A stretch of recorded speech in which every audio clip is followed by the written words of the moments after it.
Orwellian, an adjective referring to the oppressive societal conditions destructive to a free society, especially in relation to its descriptions of fully totalitarian dystopian states. It is a term keyed with reference to the works of one of the most important authors of this century, and perhaps centuries more to come, Eric Arthur Blair, better known by his pen name George Orwell.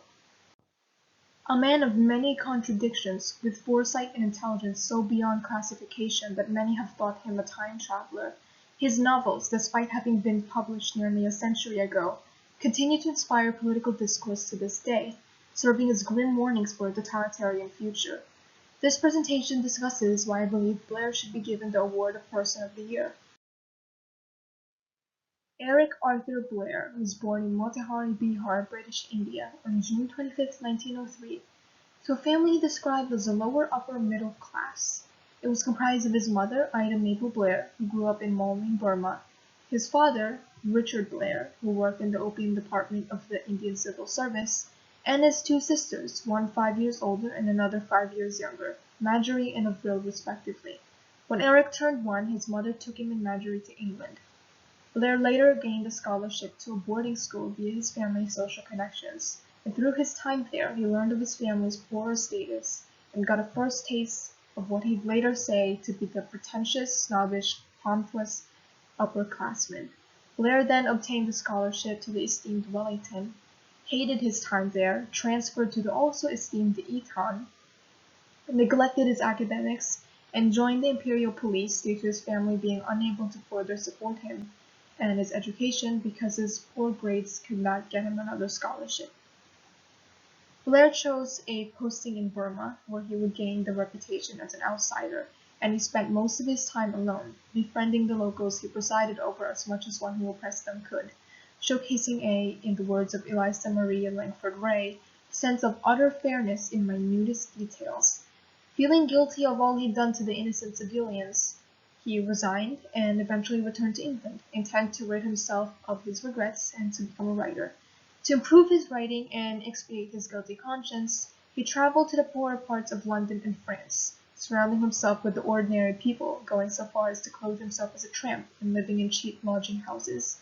He worked several jobs, such as dishwashing and on occasion private tutoring, though whether this was to make ends meet, aka out of necessity, or to further immerse himself as a means to collect material for his works is unknown. During this time, he wrote Down and Out in Paris and London, Burmese Days, A Clergyman's Daughter, and Keep the Aspidistra Flying, published under his pen name George Orwell to not embarrass his family. The books followed a particular pattern. It portrayed a lonesome, isolated individual at odds with an oppressive environment, unable to escape. He then published The Road to Wigan Pier, or Road to Wigan Pier, unsure how to pronounce this, in 1937. In this book, he, despite being an outspoken supporter of socialism, spoke of the hypocrisies of the left, describing socialist intellectuals to be priggish, dull, and proletarian, with no understanding of the actual ideology. Blair would later marry Eileen, this is a very long last name, Eileen O'Shaughnessy, or O'Shaughnessy. Moving on.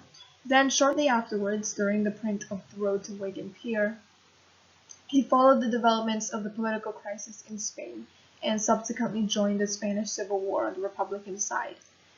During his service, he was seriously wounded by a sniper via a bullet that was shot cleanly through his throat.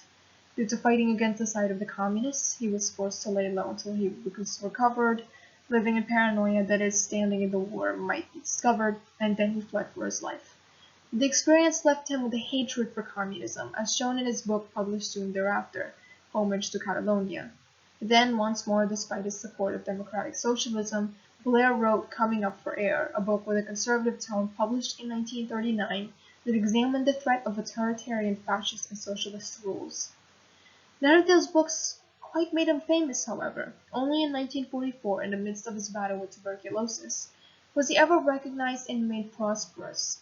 He published the book Animal Farm, a story so well known especially among political standings that if one has not yet heard of it, one must have been living under a rock. The book is a political fable mocking the betrayal of Joseph Stalin in the Russian Revolution. It successfully portrays how a well-meaning revolution standing for freedom can quickly be subverted into an establishment of a dictatorship even more oppressive than that of the heartless controlling individual the revolution was against. When Animal Farm hit the shelves, more than 250,000 copies were sold within the first year of its publication, an astounding difference compared to the usual 3,000 to 4,000 copies Blair received from his previous books. The proceeds Blair received went to a remote house in rural Jura, which he moved in with his adopted son soon after the passing of his wife. On the remote Hebridean island, Blair would spend the last 2 years of his life writing a dystopian novel that would overshadow Animal Farm. 1984. The novel is a projection of his fears of the world succumbing to totalitarianism and authoritarianism, serving as a warning for what might happen if people allow for a certain individual or group to have too much power for too long a time.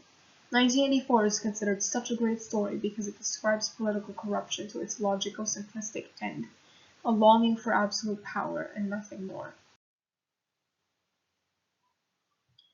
The political aspects of Blair's nearly every novel is as expected for a man who experienced both sides of the political spectrum and understood the extremes of both. He learned many things throughout the hardships of his life, from the horrors of imperialism and fascism to the indecisiveness and hypocrisies of communism. He found a place in the world, becoming immortalized through his great mind. Even on his deathbed, he found a means to warn the world of the evils of too much power. Through his works, especially the last two before his death in 1950, he taught the world to be more assertive in the pursuit of freedom, for the apathy of the masses is what truly led to the totalitarian states in his novels assuming so much control over the population. He taught us the true reason for writing, to change the world for better. I end this presentation with a quote from his most impactful book, 1984. It's a beautiful thing, the destruction of words. In a regime where free thought is a crime and language is eradicated in such a way that there is no means to express one's beliefs, how is one to explain that if liberty means anything at all, it is the right to tell people what they do not want to hear?